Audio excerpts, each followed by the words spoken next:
Thank you for joining us today for our Enabling Automation podcast, where we bring experts from across the ATS group of companies to discuss our experience on interesting topics in the automation world, seeking to provide guidance and information to those that are looking to drive change with technology inside of their operations. My name is Simon Drexler. I'm the host of the podcast. I've been in the automation industry for about 15 years, driving growth and innovation in a variety of companies, both large and small. We're joined today by Udo Panenka, who's one of the segment presidents inside of the business. And Udo, could you give a short introduction to the listener base? Perfect. Hey, Simon, and thanks for having me. So my name is Udo Panenka. I'm running the ATS industrial automation business. And super excited to be here today because basically I've spent my whole life in the machine building industry, a lot around all different dimensions of automation, software, etc. And I think today having that chat, combining three of my real passions. Number one, passion for a customer. Number two, passion for continuous improvement. And number three, automation. So very excited to be here today, Simon. Udo, we're very excited to have you.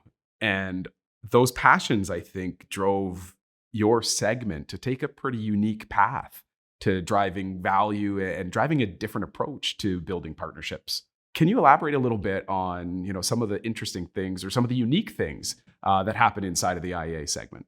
Yeah, happy to do so. I think it all started with that understanding that today's automation world is changing. And some of the recipes and traditional ways how we have driven custom automation might no longer be the ones that get us into the future. So what we see is we see that lead times of projects are going down dramatically. We see at the same time that we're doing a lot of assembly equipment for our customers, assembly and test equipment, that while we're building that equipment, the customer product is still changing. And I think if you combine some of these aspects together, then you will realize that the way how we traditionally have done automation is something that is limiting the potential. And I think that led us to really moving towards a lean approach. Kaizen is one of the key tools and fundamentals of lean. So that continuous improvement mindset that really driving process improvements, doing something together in a week time, that is absolute breakthrough. I think we have applied that lean principle to really help our customers to evolve in different areas of their business. And that has been a super exciting journey. So I'm on the outside looking in, but I've heard of all of the result of these joint Kaizen approaches. And so, like you said, you spend a week, get the right team members in a room and drive towards a common goal. Is there one of those events that you could highlight as an example for those that are listening? Yeah, let me possibly, and I come back to this in a second, let me possibly tee up a little bit where we're applying that tool. So we have really chosen, I would say, three areas where we're really leveraging Kaizen to build these partnerships with our customers. And the first one is innovation. So we're seeing a lot of transformative markets in which we're playing. Doesn't matter if it's e-mobility, if it's automated tools for nuclear applications, if it's grid batteries, fuel cells, whatever it is. There is a lot of transformation happening. So and many of the solutions we're building are first of a kind. So leveraging Kaizen to drive innovation roadmaps has become one key driver. The second thing is when we engage with customers in their projects, and many of them are mission critical for our customers, we see here and there process challenges. Hey, there is a lot of change going on, but change orders take us 179 days to get through all systems. We basically have chosen with customers together some of these challenges and really we're driving, how do I get from 170 days to 29 or something like that? And last not least, in that business in which we are, in a lot of cases, there is so much at stake. So if you think about a battery assembly line, for example, some of these lines produce batteries worth $1 billion a year. How do you really drive together with your customer that continuous improvement mindset? How do you improve the efficiency of such a line by 5% every single year? How do you really unlock that potential? And I think that gets us all into one theme, and that is what we have written on many of our Obaya room, Kaizen rooms, etc. And that theme is around what would we do if we were one company, and really drive that partnership approach and drive a spirit of treat us like your in-house automation company and unlock that real value that we can provide through the work that we do. Definitely a unique approach and one that's provided a lot of value to our key partners. And coming back to that scaling of transformation and how there's just change going on in a variety of parallel paths, that mindset of one company, one goal, it starts to unlock communication channels, collaboration models that wouldn't have historically existed. Is that a fair statement? Yeah, I think that's a absolute fair statement. And I think what it really does, and that was to me one of that aha moments when we did the first one, and the first one was really an innovation Kaizen we did with a large customer in the nuclear arena, where they had that challenge of they need to do refurbishments of a number of reactors. And every time they do a refurbishment, it has to be faster and it has to be cheaper. And at the same time, they're in an area where access to skilled labor is getting more and more challenging. Also in that industry, the workforce is aging a little bit. So that means that real talent and that expertise are becoming challenges. And I think the biggest aha moment to me was when we had this Kaizen event, that our understanding of the customer's business model, of the decision-making criteria, etc., that got dramatically different. And I really saw our team moving from applying their creativity towards, hey, how can we make a positive payback for this customer? What are the critical hurdles? What are these key drivers that define their business model? And what would we do if we would own that P&L?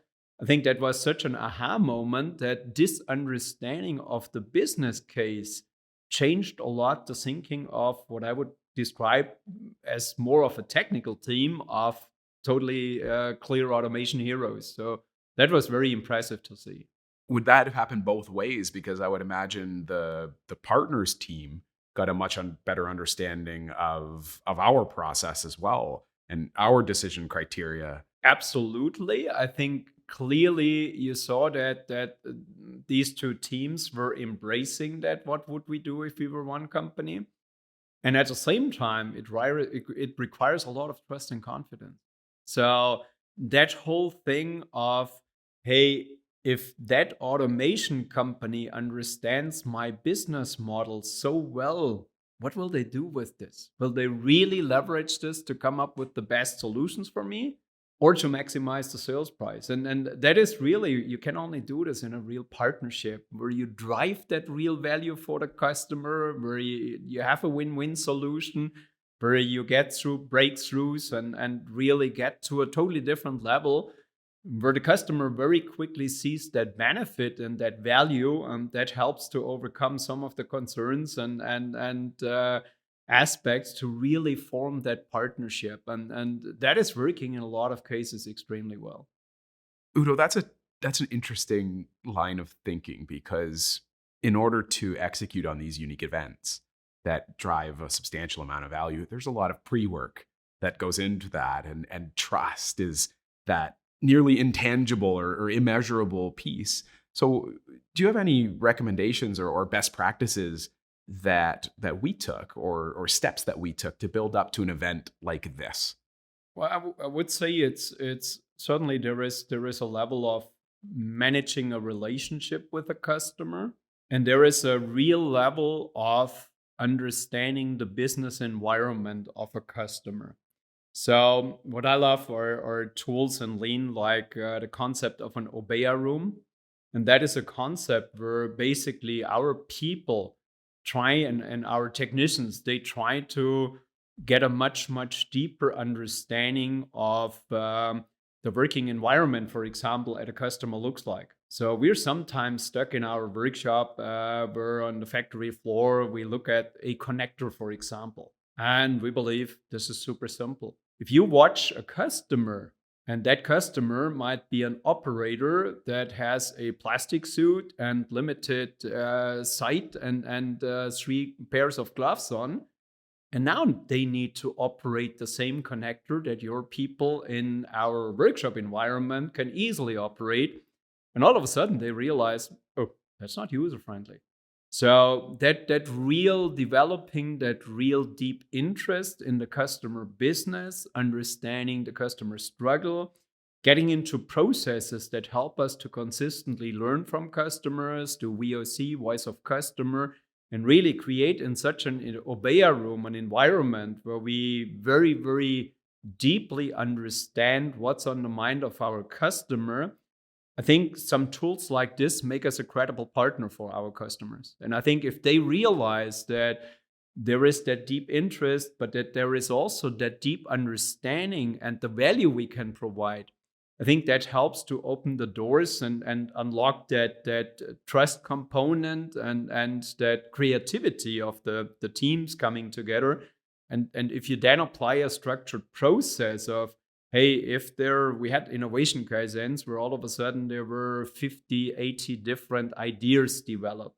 So then we are applying again lean and use a 4x4 matrix to understand effort and impact of all these things, rate them, classify them, and really then get to something tangible where a senior leadership can look at this and say, wow, here I have that payback and that's this aspect and there is that risk. Hey, these are the top 5 opportunities that we might want to go after. So bringing all this together is a little bit what we have done, especially with this innovation Kaizens. Well, that's such a great example of deep understanding where you can look at something on a shop floor that might be operated a certain way, but in reality, it's not. Yes. And the investment of time and resources to create that understanding starts to build up that trust.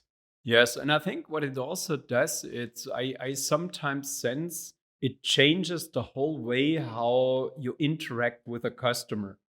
Because I think we all have been there, and we would lie if we would say no, that sometimes things can turn a little bit sour, and then a customer reminds us about our obligations, and we then go back and tell them what their obligations are, and we have all these different battles. I think what I have seen with these Kaizen events, you're bringing these teams together in a much better way, and you're getting more towards an environment. Let's attack that problem together. Some of these transformative programs, they're challenging. They will not work smooth. They will not work without some friction. But if you have set up a team such that they come to work with that common view of this is ours, this is our baby, how do we unlock this? How do we make it work? How do we make it pretty? How do we make it successful? This is when you create an environment where the whole thing is, in the end, what's the best solution and how can we achieve it together versus whom can I blame today? Oh, absolutely. Because if you start to play the blame game, then we've both been there. Things get very challenging very quickly. But you're right, where the uniqueness of this building partnership through a Kaizen approach, through a joint approach, where the objective is to apply technology or automation in a challenging environment and find ways to do it effectively. That list of ideas, that creation of the 2x2, and really sitting down and tangibly understanding what the best and most impactful ideas are to drive the partnership forward. I think that's the crux of why these events are so valuable. Is there's lots of ideas. How do we work together to put a comprehensive list together and then work through the process again together on what's going to help us the most? Yeah, no, that's absolutely, couldn't have said this any better. And I think the powerful cocktail starts to get really impressive when you bring that business model thinking there. So when you see, hey, one day on a program, when it comes to the critical path of this program, one day of being faster or being not so fast will cost the customer amount X. This drives the entire discussion between the customer and our team. And I think that brings such a difference into this, because many of these transformative markets, many of these aspects, we're at the moment finding solutions and embracing opportunities that have never been done in this industry. And I think you wouldn't get there without that partnership, without that deep understanding, without a facilitated process, without really areas of where the people involved don't only think about how do I overcome this technical challenge, but start a little bit, how meaningful is this innovation for the customer? What payback will it have? What will it drive? So you're really adding to your team a totally different perspective, how they look at it. And I think that changes that whole environment, that changes this whole thing. And when I think about good partnerships is no longer where we just offer to the customer what they ask us for,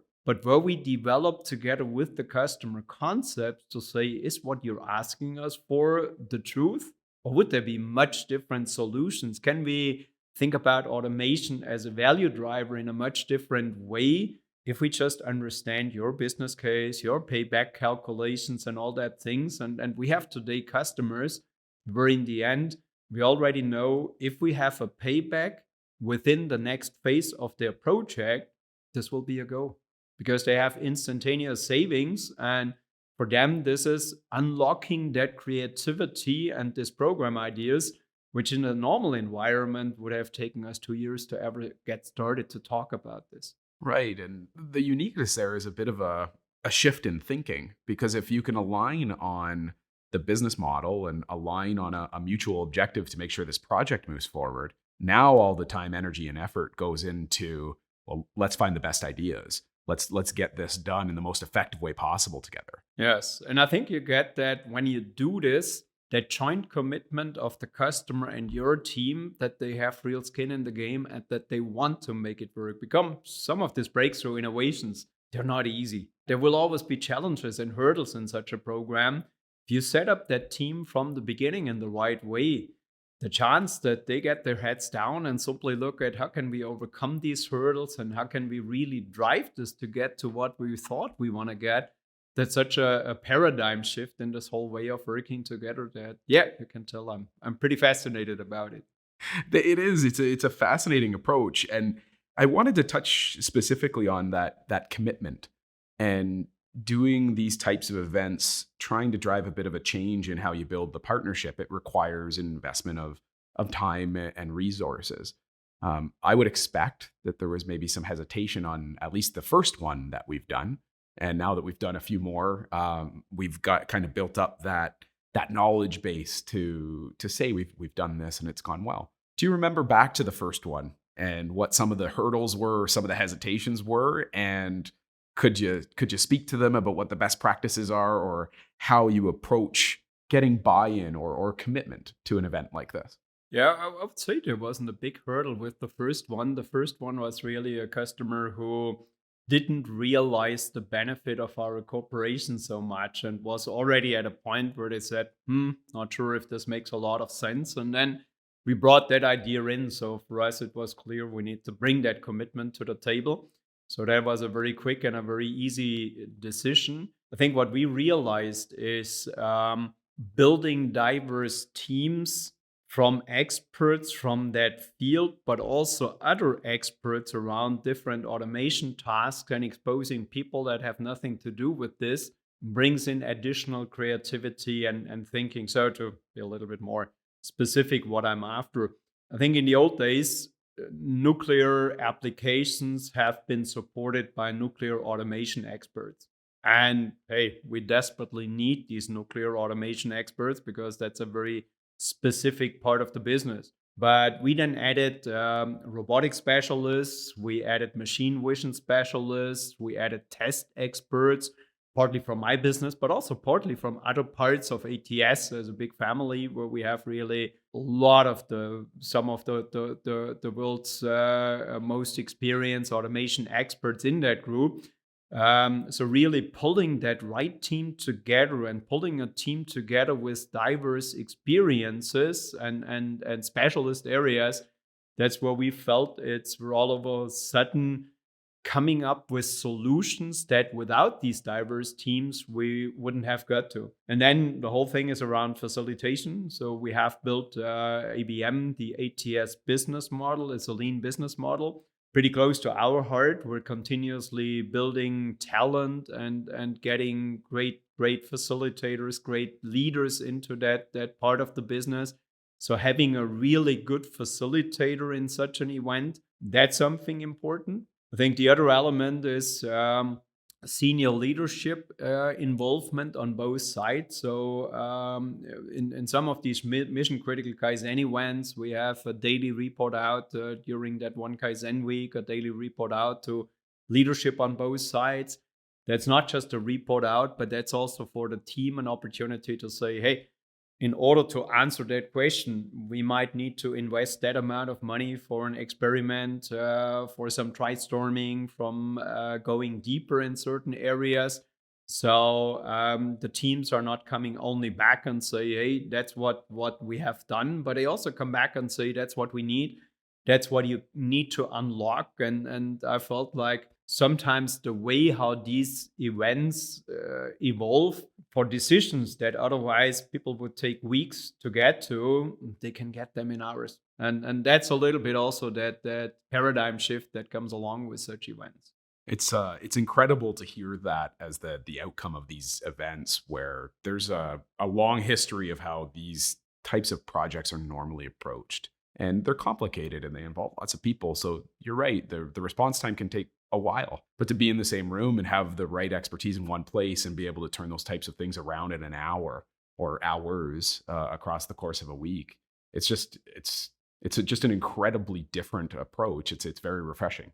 Yeah, no, it is. And at the same time, I think it's one of these building blocks that in today's world are becoming mission critical. Because when I think back in the old days of custom automation, hey, you built, for example, a gearbox assembly line. So first of all, the customer had a number of alternative lines already in operation. Secondly, the product was pretty stable for 5 years in a row and has been automated and worked well. And then you had for such a program 18 months time. Our world has changed. Our world really got to, hey, even 6 months sometimes are too long, despite all the supply chain challenges that we're experiencing. When you start, I have a product, but is this the right product? Is it really suitable for automation? Has it been designed for manufacturing? Will it change another 3 times before start of production and possibly another 5 times after start of production? That whole world has been turned a little bit upside down, at least in the markets where we're playing, because it's still e-mobility is evolving, still a lot of developments are done, a lot of evolution is happening. Grid batteries, fuel cells, nuclear. There is a whole nuclear renaissance happening with new builds, mainly small modular reactors, decommissioning of existing nuclear power plants, refurbishment as some countries are extending the lifetime of nuclear power plants.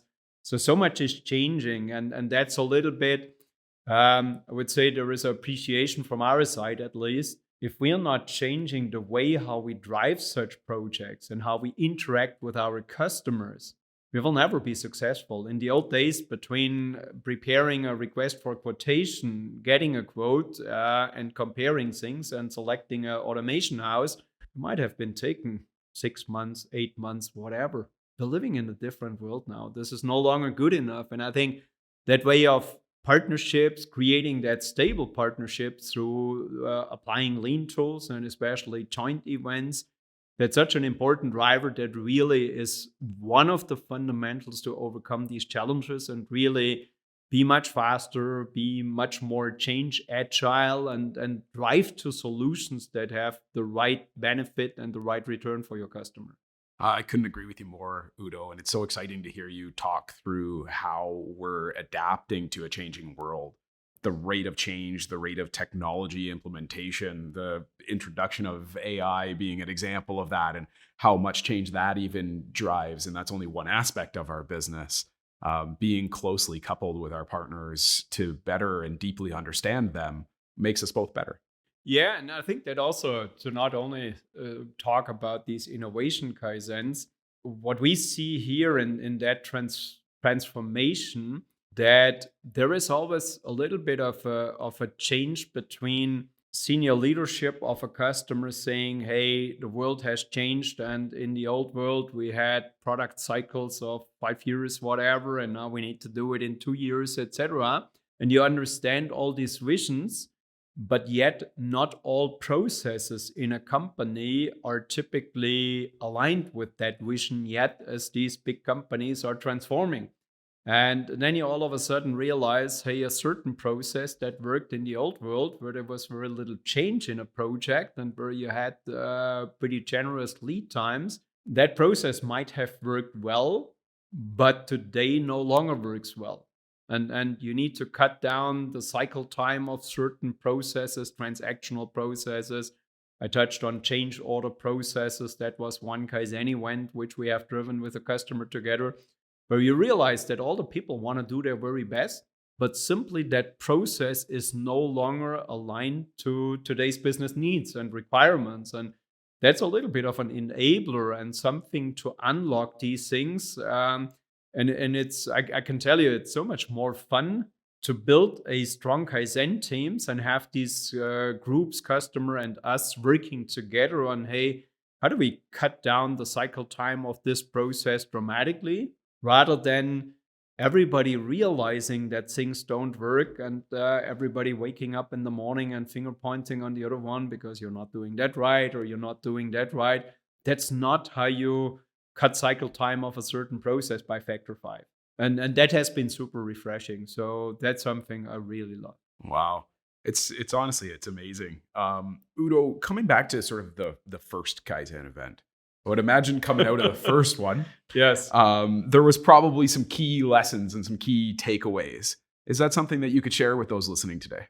I would say the first experience to me was really, we need to make sure we're leveraging these lean tools not just internally, which makes us a better player and follows this continuous improvement mindset. We really need to leverage these tools together with our customers. I would say it's really that impact of the lean tools by driving them together with customers rather than only internally, but also that power of aligning the customer and us around common goals and driving them together rather than each of us stepping back and pointing out what the other doesn't do right. Thank you very much, Udo. And just to come back to a final thought before we close off on our conversation for today, you had mentioned that we work with a customer on $1 billion worth of product every year, and that's just such a significant scale. Is there a key takeaway to the SMEs that are listening today that they could take from working at that scale down to a smaller scale?